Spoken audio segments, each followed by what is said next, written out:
Assalamualaikum warahmatullahi wabarakatuh. A'udzubillahi minasyaitonirrajim. Bismillahirrahmanirrahim. Alhamdulillahilladzi arsala rasulahu rahmatan lil alamin, basyiran wa nadhira wa da'iyan ilallahi biiznihi wa sirajan munira.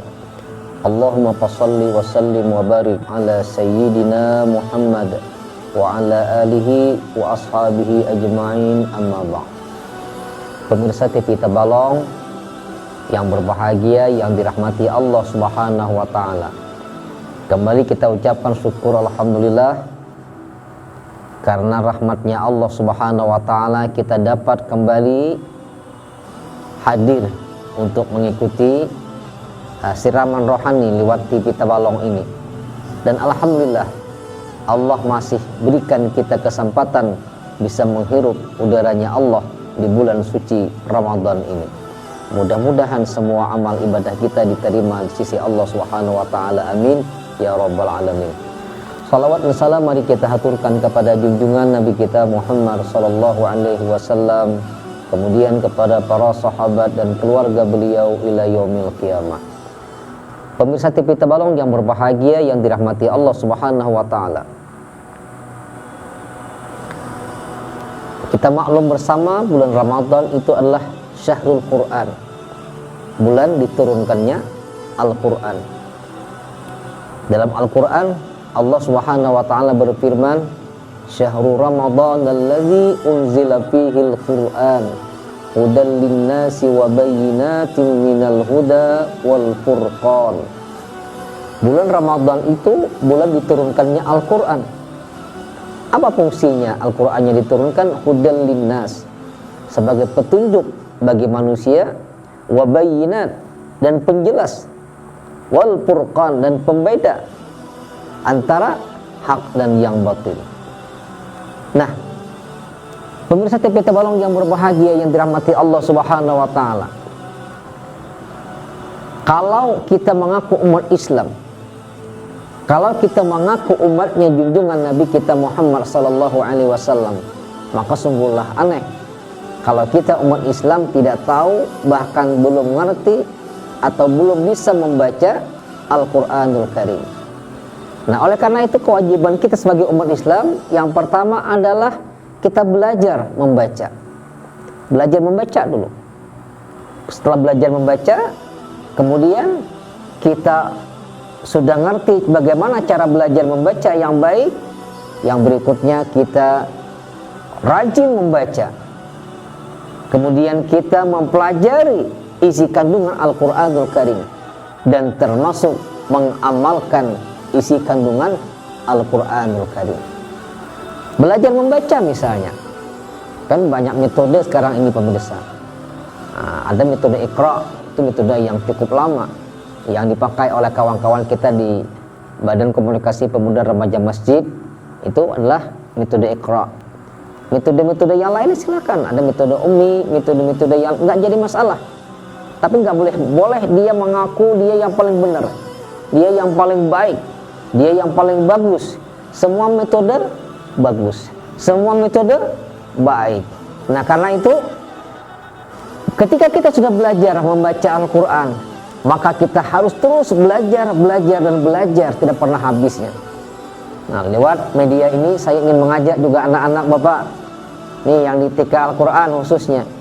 Nah, kita cukup lama istirahat, maksudnya tidak belajar di sekolah kita. Kita cukup lama tidak belajar di TK Al-Quran. Kenapa? Karena kita tidak boleh berkumpul, kita tidak boleh berkerumun, kita tidak boleh banyak berhubungan fisik dengan kawan-kawan kita, karena dalam keadaan negara kita, bahkan kabupaten kita darurat COVID-19 ini. Walaupun demikian, kita tidak boleh lepas bahwa kita terus belajar membaca Al-Quran di rumah. Oleh karena itu saya berpesan kepada orang tua yang sudah ngerti membaca Al-Quran, tolong lewat media ini, ayo jangan sampai anak-anak kita yang mereka sudah belajar sekolahnya, mereka juga adalah belajar dari rumah, belajar di rumah. Tapi mengajinya pun harus belajar mengaji di rumah. Sementara guru kan karena keterbatasan alat, keterbatasan teknologi, sehingga tidak bisa mampu menyampaikan tentang bagaimana pembelajaran Al-Quran lewat media online ini. Tapi kami yakin para pemirsa, banyak jalan-jalan kita untuk mempelajari Al-Quran ini.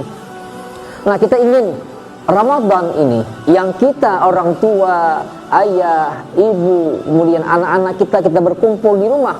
Yang anak-anak kita belum bagus membaca Al-Quran, ayo lewat media ini belajar membaca Al-Quran, latihan belajar membaca Al-Quran. Ada yang metode Iqra-nya sudah jilid 1, yuk mana nih yang jilid 1, ada yang jilid 2, ada yang sudah jilid berapa sekarang, ada jilid 6, ada sudah Quran juz berapa, juz 1, juz 2, silakan. Tapi tidak pernah habis para pemirsa, bahwa kita dituntut untuk terus belajar dan belajar membaca Al-Quran. Yang kedua, sudah kita bisa belajar membaca Al-Quran, maka kita harus banyak-banyak membaca Quran, banyak-banyak membaca Al-Quran di bulan suci Ramadan ini.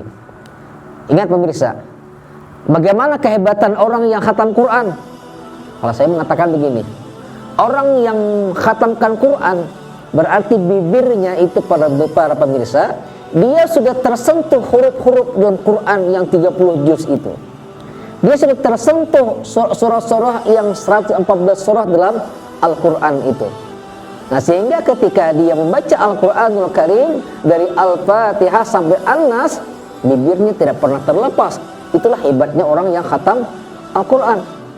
Makanya Imam Syafi'i kan Ramadan ini mereka bisa mengkhatamkan sampai 60 kali khatam Al-Quran.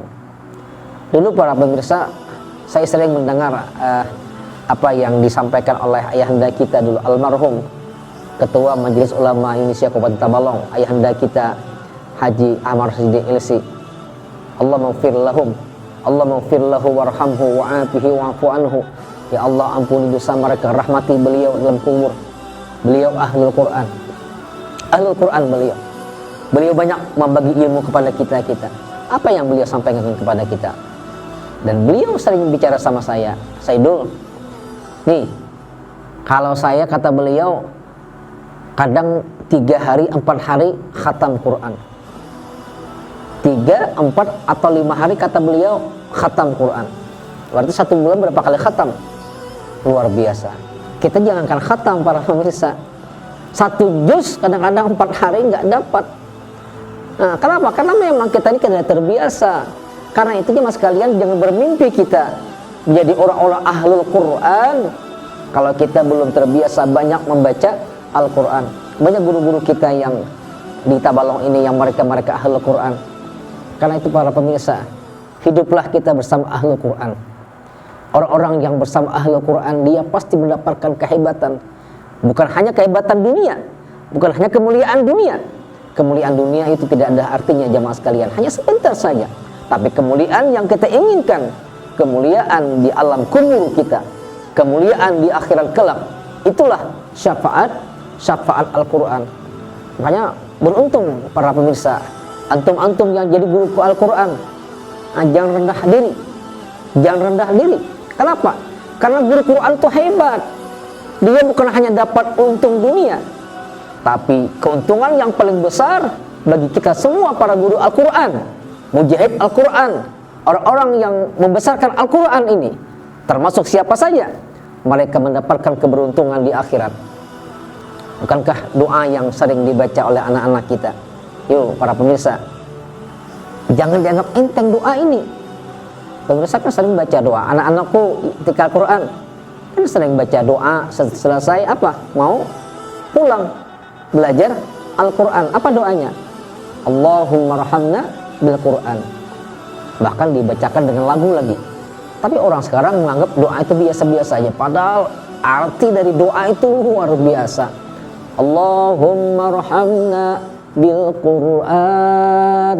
Ya Allah, rahmati kami dengan Al-Quran. Waj'alhu lana imaman. Jadikan kami ya Allah dengan Quran itu jadi imam kami. Wa nuran, jadi nur. Wa hudaw wa rahmah. Allahumma dzakirna minhu ma nasina wa 'allimna minhu ma jahilna warzuqna tilawatahu ana al-laili wa atrafan nahar waj'alhu lana hujjatan ya rabbal alamin. Hebat para penghafal Quran, hebat orang-orang yang hebat bersentuhan dengan Quran dalam hidupnya, hebatlah orang-orang yang menjadi guru Al-Quran, hebatlah para mujahid Al-Quran. Kenapa? Kalau kita hebat, kalau kita jadi orang yang hebat di dunia ini, para pemirsa, itu cuman sebentar saja. Sebentar saja kita di dunia ini.